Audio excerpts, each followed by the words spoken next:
जय हिंद एस्पिरेंट्स। आज हम सीखेंगे 6 क्लास की एनसीईआरटी हिस्ट्री और इसमें हम सीखेंगे इतिहास क्या है, इतिहास के स्रोत, भारत का नाम कैसे पड़ा, भारतीय इतिहास के स्रोत और तारीख का मतलब। इतिहास क्या है? मानव के बीते हुए कल की कहानी को इतिहास कहते हैं। मानव समाज में विभिन्न कालों में तरह तरह के बदलाव हुए हैं। इतिहास में हमें इन बदलावों के बारे में पता चलता है।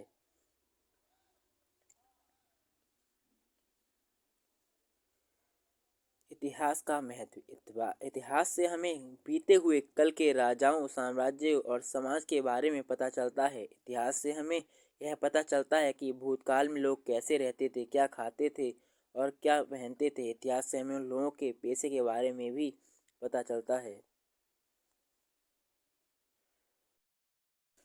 इतिहास से हमें अपने पूर्वजों की महान उपलब्धियों के बारे में पता चलता है।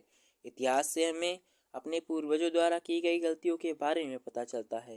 इतिहास से यह पता चलता है कि किसी खास काल में बच्चे किस तरह के खेल खेला करते थे। इतिहास से हम सबक लेते हैं ताकि एक बेहतर भविष्य बना सकें। लोग कहाँ रहते थे? उत्तर पश्चिम में स्थित सुलेमान और किरदर पहाड़ियों पर, पूर्वोत्तर की गारो पहाड़ियों पर, मध्य भारत की विंध्य पहाड़ियों पर, सिंधु और उसकी सहायक नदियों के पास, गंगा और सोन नदी के किनारे, नर्मदा नदी के तट पर। नर्मदा नदी। कई हजार वर्षों तक लोग नर्मदा नदी के नज़दीक रहते थे। वे लोग शिकार करते थे या फिर कंदमूल फल इकट्ठा करते थे। ऐसे लोग किसी एक स्थान पर नहीं रहते थे बल्कि खाना बदोश या बंजारे थे। खाना बदोश वह लोग होते हैं जो खाने को ढूंढने के लिए इधर से उधर घूमते रहते हैं। ये पहाड़ी इलाका था, इस कारण यहाँ का लोग खाना बदोश हुआ करते थे क्योंकि वहाँ पर खेती करना काफ़ी मुश्किल हो सकता था। सुलेमान और किरथर पहाड़ियाँ। इन पहाड़ियों में लोग लगभग 8,000 वर्ष पहले रहते थे। वे उन लोगों में से थे जिन्होंने खेती की शुरुआत की थी। वे गेहूँ और जौ की खेती करते थे। अब खेती क्यों ना करते? क्योंकि यहाँ पर पठार हुआ करता था और खेती करने के लिए एक उपयुक्त स्थान था। इसी कारण यहाँ पर लोगों ने खेती करना आरंभ किया होगा। ये लोग भेड़, बकरी तथा गाय बैलों को पाला करते थे। ये लोग एक स्थायी जीवन जीते थे, यानी एक ही स्थान पर टेक कर रहते थे। इसी समय के आसपास गांवों का निर्माण होने लगा था। अब एक स्थान पर टिकने का कारण ये रहा होगा क्योंकि ये लोग खेती करते थे और खेती को उपजने में वक्त लगता है। और जब लोग एक स्थान पर रहने लगते हैं तो गांव का निर्माण होने लगता है। जब एक ही स्थान पर काफ़ी लोग इकट्ठा हो जाते हैं, यही एक मुख्य कारण रहा होगा कि यहाँ पर गांवों का निर्माण होना आरंभ हो गया होगा। गारो और विंध्य पहाड़ियाँ। गारो की पहाड़ियों में रहने वाले लोग उन पहले लोगों में से थे जिन्होंने धान की खेती शुरू की। विंध्याचल के उत्तर की तरफ भी धान की खेती होती थी। सिंधु और उसकी सहायक नदियाँ। सिंधु और उसकी सहायक नदियों के आसपास आरंभिक शहरों का विकास लगभग 4700 वर्ष पहले शुरू हुआ। गंगा और सोन। गंगा नदी के किनारे पर शहरों का विकास लगभग 2500 वर्ष पहले शुरू हुआ। कुछ शहर सोन जैसी सहायक नदियों के किनारे भी विकसित हुए। कुछ शहरों का विकास समुद्री तटों पर भी हुआ क्योंकि यहाँ पर व्यापार करना काफ़ी अच्छा था और यहाँ पर व्यापार का आरंभ हो गया था। इस कारण यहाँ पर शहरों का बनना शुरू हो गया था। हमारे देश के कई नाम। हमारे देश के कई नाम हैं जैसे कि आर्यव्रत, जम्बूद्वीप, भारतवर्ष, हिंदुस्तान, इंडिया आदि। आजकल इंडिया, हिंदुस्तान और भारत प्रचलित है।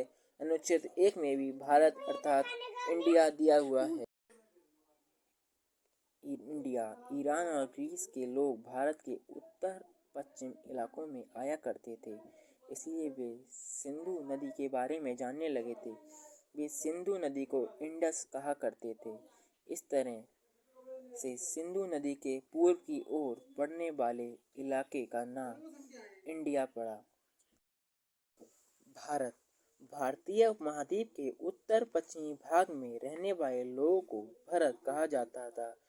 इनका जिक्र ऋग्वेद में भी किया गया है, इसलिए इस भूभाग का नाम भारत पड़ा। इतिहास के स्रोत। पांडुलिपि, अभिलेख, सिक्के और पुरातत्व स्थल। पांडुलिपि हाथ से लिखी हुई किताब को पांडुलिपि कहते हैं। छपाई की तकनीक के आविष्कार से पहले किताबों को हाथों से ही लिखा जाता था। शुरू की पांडुलिपि को ताड़पत्रों या फिर भोजपत्रों पर लिखा जाता था, जैसे कि चित्र में दिखाया गया है। पुरानी पांडुलिपियों में धार्मिक विश्वास और रीतियों, राजाओं, दवाइयों, विज्ञान, कविताओं आदि के बारे में प्रचुर जानकारी मिलती है। अभिलेख किसी पत्थर पर उकेरे हुए लेख को अभिलेख कहते हैं। किसी पांडुलिपि की तुलना में अभिलेख बहुत लंबे समय के लिए संरक्षित रह सकते हैं। ज़्यादातर अभिलेख किसी राजा की घोषणा या आदेश मिलते हैं। ऐसी घोषणाओं को अभिलेख पर इसलिए लिखवाया जाता था ताकि अधिक से अधिक लोग उन्हें पढ़ सकें। कुछ अभिलेखों में राजाओं, व्यापारी और अन्य लोगों द्वारा किए गए अच्छे कर्मों के बारे में भी लिखा जाता था। ऐसे अभिलेख अक्सर संस्कृत या प्राकृत तमिल भाषा में लिखे गए थे।